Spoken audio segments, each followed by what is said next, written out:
One of the important considerations that we must think about as we're considering the letter of Romans is the idea of righteousness. Paul talks about righteousness all through this letter, and it's especially prevalent in certain sections. But what we may think of as righteousness is not necessarily the exact same thing that Paul is referencing when he's talking about righteousness. Certainly righteousness is righteousness, that you are right. But there's at least a couple of different ways to look at that. And I think as humans, we tend to think of it in one way. And Paul does mean that at times, but most of the time here in Romans, he's talking about it from a different perspective. In Romans 1:17, Paul used the word righteous in a way that most of us think in that way. It says that God revealed his righteousness. He made his righteousness manifest. Now, when we think about that, what we think of is the fact that a good and gracious God shared about who he was, revealed himself to be a holy God, to be a righteous God, meaning he is a good God. He is a God that is morally perfect. And the reality is that you and I cannot understand moral perfection. We like to think of ourselves as more morally correct than others at times, but there's always that comparison sake. As I mentioned a few weeks ago in my sermon, if we were all to suggest to God what was right based upon our understanding of the Bible even, God, this is what I think you should do based upon the Bible. Well, my thoughts might be different than your thoughts, and your thoughts might be different than somebody else's thoughts, and so even if we are all believers, even if we all want to honor God perfectly, we're going to have different understandings of that. So I can't be righteous, you can't be righteous, someone else can't be righteous, only God can be righteous, and we all fall short of that righteousness as best as we want to be even. God's righteousness must be something different because otherwise we'd have a billion Christians or however many there might be asking God, well, this is what you should do because you're a righteous God, but that's based upon our understanding, not on his. So to be morally superior, to be morally excellent, to be morally perfect is to be God. And only God can be perfect, whether we understand that or not, and even if whether we like that or not. We may not like the fact that, well, only God is perfect, but it is a reality. But with that understanding, what we are doing is we are putting the idea of righteousness into the context of morality, of our morals, what we do, what we don't do, and why. We are good, righteous, or we are not good. We are unrighteous.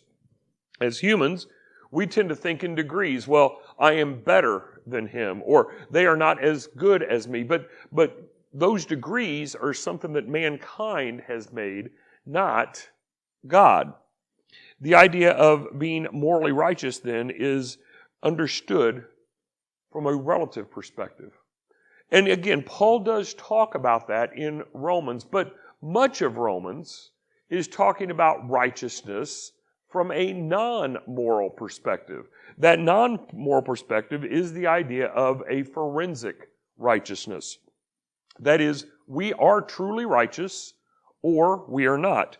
Forensics is a science that has to do with detecting whether the evidence reveals something to be true or not. We see this in forensics as it relates to crime. That's how we normally think of it. Does this particular tool show that it might have been used in this crime? That is forensics evidence. It is a type of science to say, yes, this is true, or no, it is not. Forensics is ultimately about right or wrong. It is not about a degree of rightness or wrongness. Now, again, as humans, we might bring a degree of uncertainty. Well, this tool was used, I'm pretty sure. So the idea of forensics, though, is either it is true or it is not true. And that's how Paul uses righteousness throughout most of Romans. Moral righteousness is important, but it is forensic righteousness that is really his focus. Humans might be more or less righteous from a moral perspective, but we are either forensically righteous or we are not. So, meaning we are either forensically a child of God or we are not. So let me explain.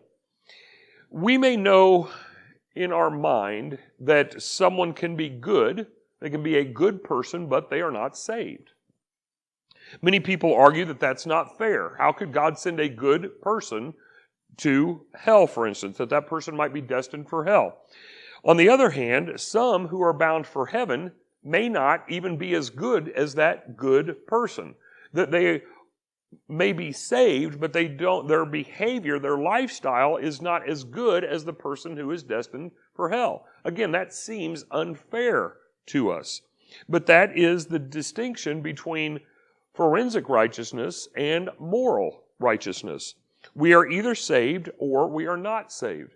Now, the reality is that our fruit should match the forensics of our life. If we are saved, if we are forensically righteous, then our morals should begin to reflect that. We should be growing, we should be becoming more righteous in our practices of life. But even if someone is saved and they are not behaving, if we want to use that word, if their fruit is not from a righteous perspective, well, we're not ultimately the judge of that. Well, we can believe something to be true, but only God is the true judge. Let me share this another way. So, someone you know, someone you've talked to, someone you've heard about, perhaps it's you, may have had a parent that was not the best parent, or maybe you had a great parent, but you weren't the best child. On the other hand, there was somebody who maybe again your parent wasn't the best parent, but you had somebody, they were like my mom. Have you ever heard that? They treated me like their child. Or I looked up to them as my mother or my father, or something along those lines. He was like a dad to me. Well, forensics says they weren't your parent. Biology, the DNA says that you belong to this set of parents. Biologically, that is true. They may not have treated you that way. You may not have wanted them to have treated you as them being your parents. But biologically, forensically, the DNA says they were your parents. The other person might have treated you like a child. You might have treated someone else, another child, as your own. But it is not true that they are really your own. Well, this is kind of what it means in this case, that God has forensically adopted us. He has made us His child. There is a verdict that says you are a child of God, if indeed you are. And the spiritual DNA, in that sense, does not lie. We are either a child of God or we are not. Even if we do not act like a child of God, if we have the spiritual DNA within us, then we are a child of God. If we don't, then we are not a child of God. But the DNA is either there or not. Now, that understanding might be refuted by man, but it will not be refuted. It cannot be refuted by God. So as you consider Romans and Paul's use of the word righteous, we must understand that most of the time he is referencing what is true, whether we see that fruit or not. The reality is that the only way we truly become righteous is through Jesus. Jesus imputes His righteousness to us, and at that moment we are righteous, whether we feel like it or not, and whether others can tell or not. But having been made righteous in principle, meaning forensic righteousness, we must now work to become righteous in practice. That is, we must become morally righteous. That should be our desire, to become more like God, to be more like God. But that is only possible when we already have the DNA of God within us, the DNA of righteousness in our lives, as has been made possible through our faith in Christ Jesus.